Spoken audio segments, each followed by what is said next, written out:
All right, my friends, let's continue. What we're seeing right now is a pattern that repeats itself every single time. There's even a hint of progress between Moscow and Washington. The moment negotiations start to look promising, someone, and we all know which factions these are, steps in to sabotage it. This latest ATACMS strike is exactly that. It's designed to derail talks before they can gain momentum. Let me be very clear. Nothing about the timing is accidental.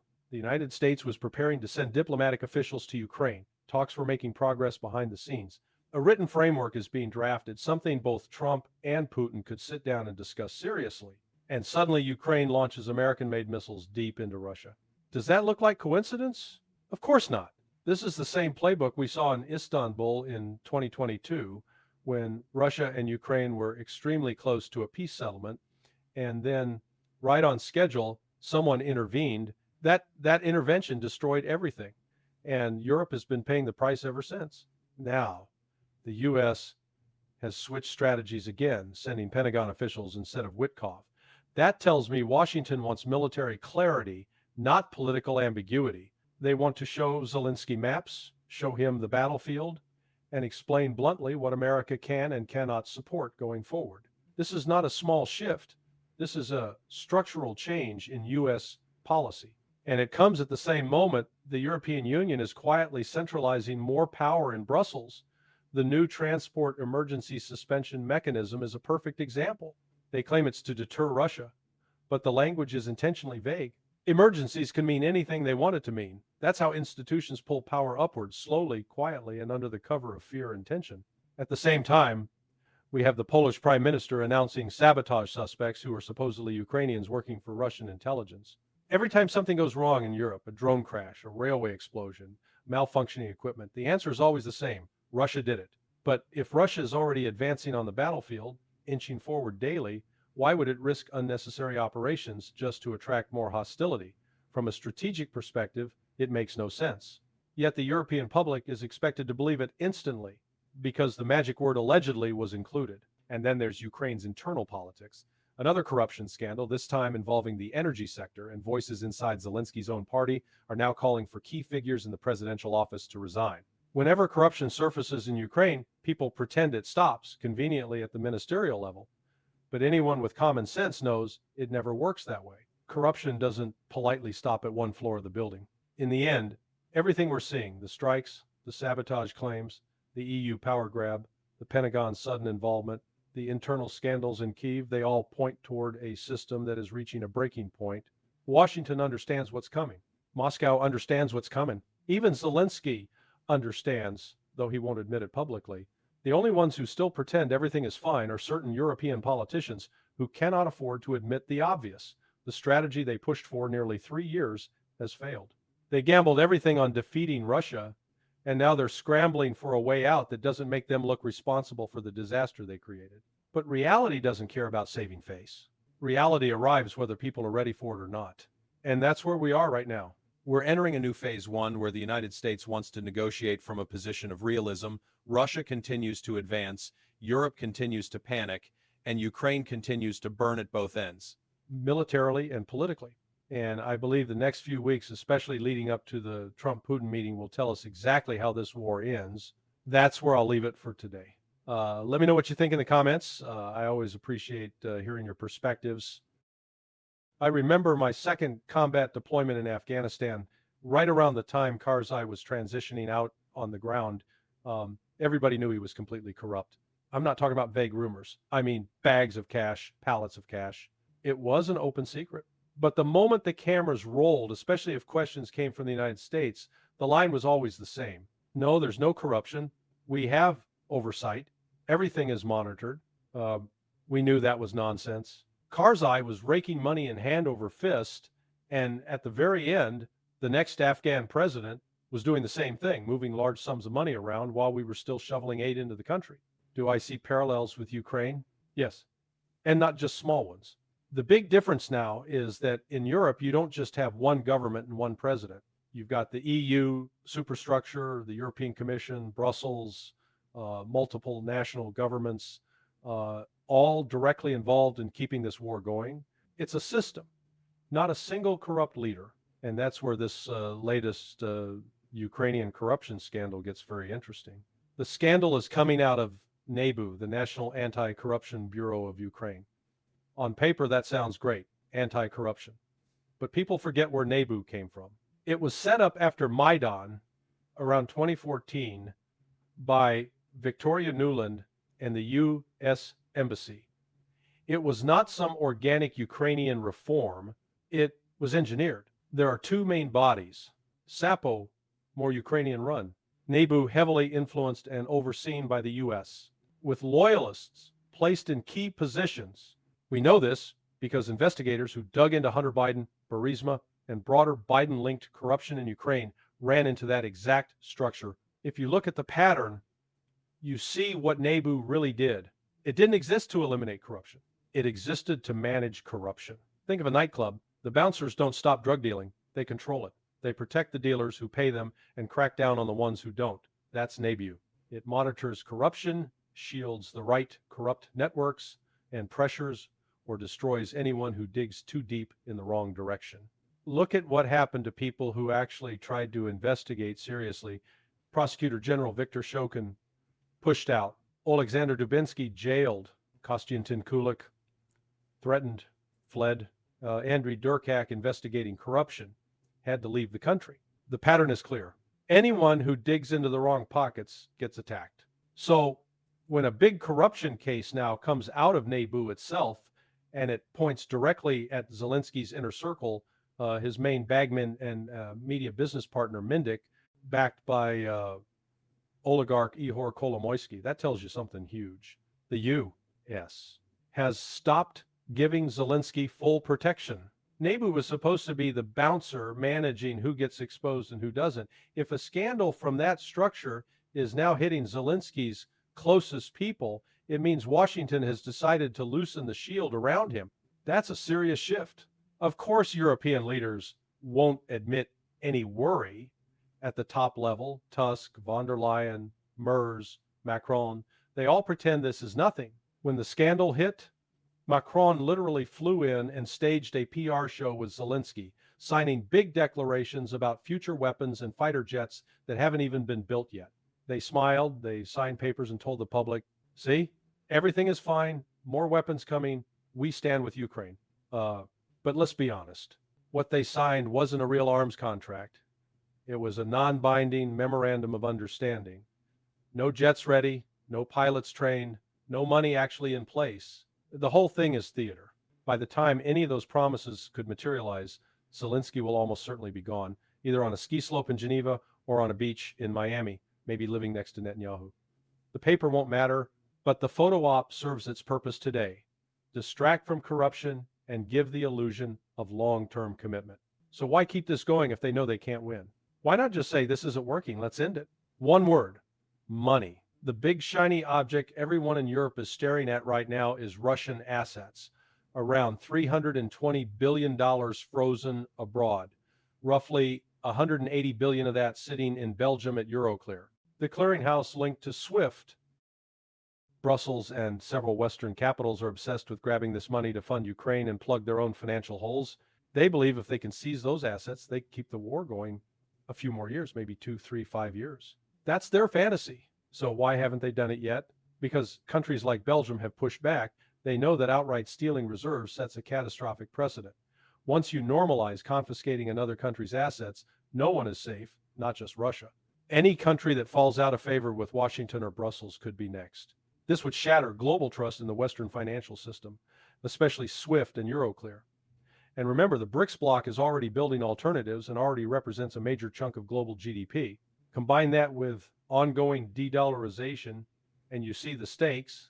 Yes, 300+ billion might not seem gigantic from a planetary perspective, but for Europe, economically stagnant and projecting maybe 1% GDP growth in 2026, it's huge. They are desperate. Right now, the EU's solution is to create new Eurobonds, war bonds, what they call safe instruments. They issue debt, charge interest, and then lend that money to member states so they can buy weapons jointly for Ukraine. So the EU issues bonds. Member states borrow the money. They buy weapons. And the collateral behind all of this, They claim these bonds are guaranteed by future Russian reparations after Ukraine wins. That's the bottom line of the contract. They are literally gambling that Russia will lose the war and then pay for everything. But here's the reality. Even strongly pro-Ukraine voices in Western media are starting to break ranks. Take Julian Rupke, a very pro-Ukraine German commentator. He's been cheerleading the war from day one.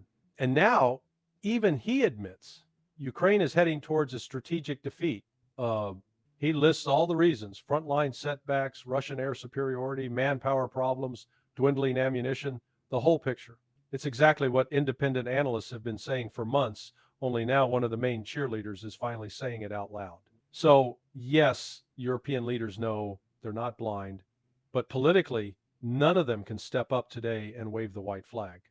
It would mean admitting that their entire narrative for the past years was wrong. It would cause a collapse in public confidence in the EU, in NATO, in their own governments. So they keep smiling, rolling out new instruments, new funds, new schemes every few weeks. It's a rotating circus of financial acronyms, masking a simple truth. There is no real money, only debt and hope. Meanwhile, on the ground, things in Ukraine are getting worse. Official numbers show desertions skyrocketing, over 161,000 just in 2025 so far, more than the previous 3 years combined. And that doesn't even count the tens of thousands who fled to Germany and other European countries and disappeared from the system entirely. That hockey stick curve of desertions tells you two things. Morale is collapsing. The quality of soldiers at the front is deteriorating with each new wave of mobilization. Ukraine is now on its fourth or fifth iteration of a frontline army.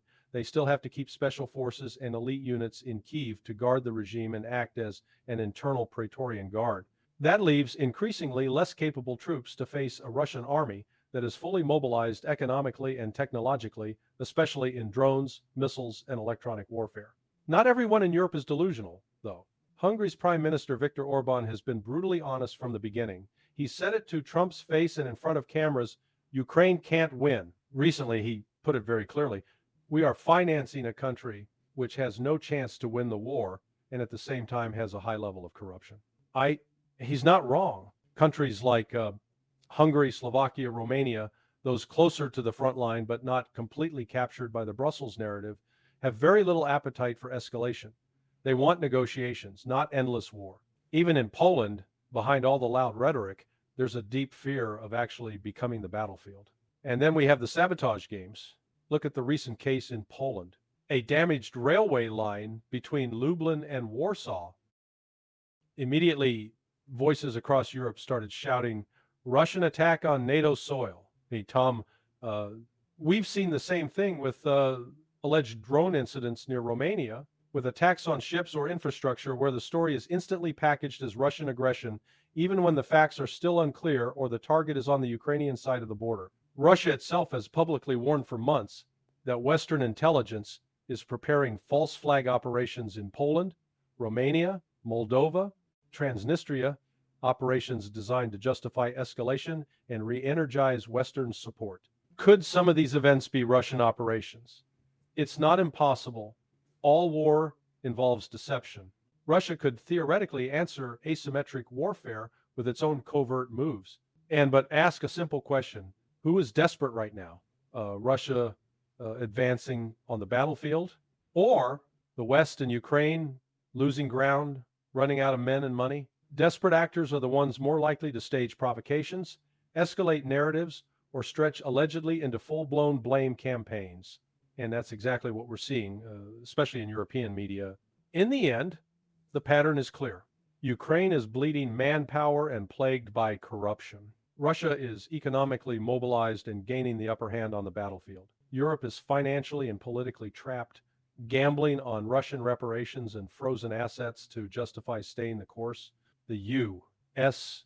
is quietly adjusting, pulling some protection away from Zelensky and sending generals instead of diplomats. And beneath all the speeches, schemes, and photo ops, one hard fact remains.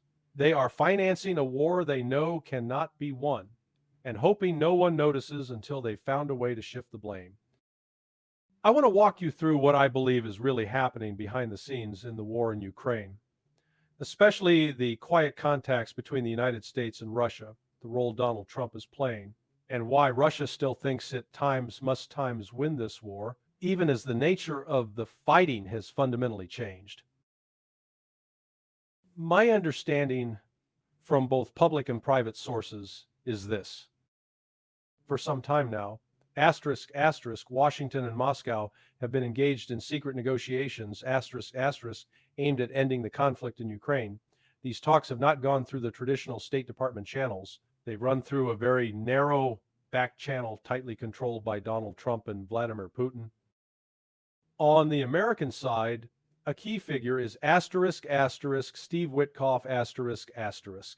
He was scheduled to go to Istanbul carrying a detailed peace proposal, a plan of roughly 28 points, designed not just to stop the shooting, but to address the root causes of the war, and Russia's long-stated security concerns.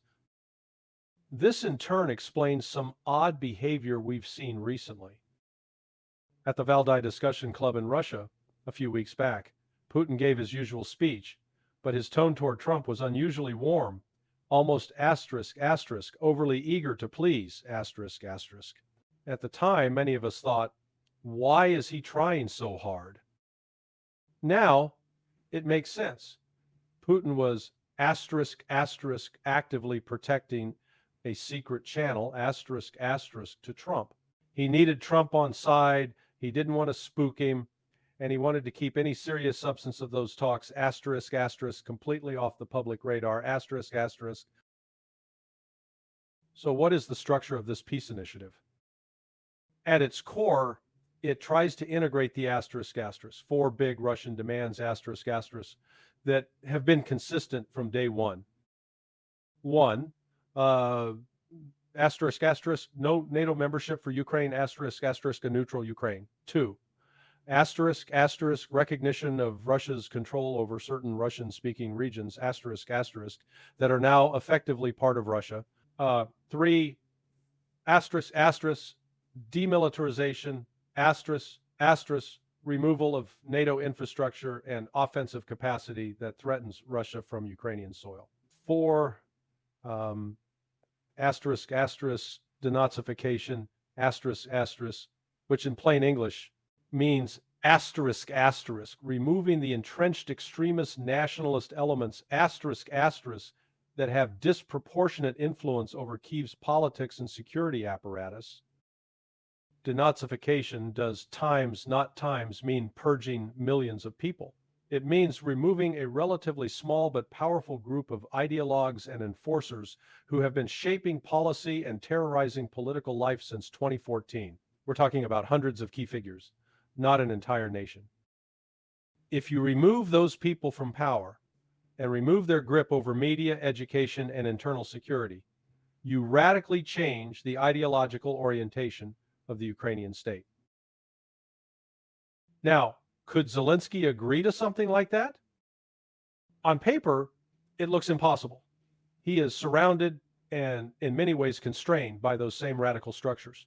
Openly signing off on dismantling them could cost him his career, his freedom, or even his life, He risks being branded a traitor and dealt with accordingly. But here is where timing matters. Look at when Witkoff's meeting with Zelensky was planned.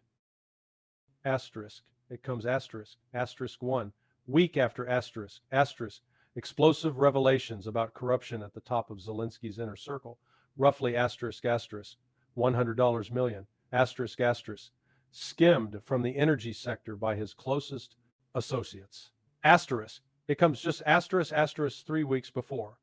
The European Council is scheduled to meet and decide on whether to confiscate frozen Russian state assets. About 145 billion euros, to fund Ukraine. In other words, the U.S. wanted Zelensky, at his weakest, before Europe hardens into a reckless financial escalation it may later regret. The message is essentially greater than here is the American plan. You're politically wounded. Europe is financially desperate. This is your window. Now, that meeting in Istanbul with Zelensky has been canceled or postponed. Instead, U.S. military officers are meeting Ukrainian military officers while Witkoff focuses on other issues, including Gaza. Why send generals instead of diplomats? Because at this stage, you need people who can sit with the Ukrainians, look at maps and force ratios, and say bluntly, here's what is militarily realistic. Here's what the United States is willing to do. And more importantly, here's what the United States is not going to do for you anymore. Those officers will report back, and their assessments will shape what Trump is told and what ends up in the final written plan. What about Trump's promise to apply maximum pressure to both sides? That's exactly what he's doing. On Russia he has imposed secondary sanctions, that are genuinely painful. Cause serious problems for Russian firms like Lukoil, in disposing of foreign assets, encouraged countries like India, to shift part of their gas imports from Russia to the United States, something that was unthinkable not long ago. Anyone telling you the U.S. cannot hurt Russia economically is ignoring reality. The pressure is real, even if Russia is resilient. On Ukraine and Europe, the pressure is more political and financial. Zelensky is under a cloud of corruption scandals, and his legal mandate is dubious because elections have not been held. Europe's growth is anemic. EU GDP projections around 1.1%, are considered optimistic, yet Brussels still wants to commit to a €145 billion war financing scheme, backed by confiscated Russian state assets. Belgium, where much of that money sits via Euroclear, is terrified, and rightly so. Their own prime minister has warned that if Russia wins in court down the road and those funds must be repaid, the bill, 145 billion euros, would be roughly one-third of Belgium's GDP. That is economically catastrophic. This is why Belgium refuses to move alone. Europe wants to gamble with other people's money and with a future in which Russia loses and pays reparations. But if Russia doesn't lose, and right now there is no sign it's on the verge of collapse, that entire financial strategy collapses with it. Let's talk about the battlefield, because this is where many analysts are stuck in the past. People still describe this as if it were the war of 2022, a artillery slugfest with Russia enjoying a 10-to-1 advantage in tubes and shells. In that environment, you can imagine absurd kill ratios being thrown around, 15-to-1, 30-to-1, all favoring Russia. But over the last 6-12 months, the war has evolved into a drone war, drones are hitting targets, over 1,200 kilometers, inside Russia, cheap FPV drones and loitering munitions dominate the front lines, precision strikes are occurring on both sides every day. In a drone-intensive environment, the kill ratio is far closer to 1-to-1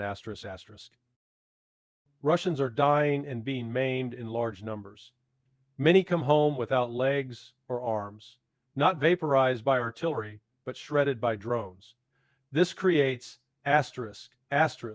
war weariness in Russia, as well.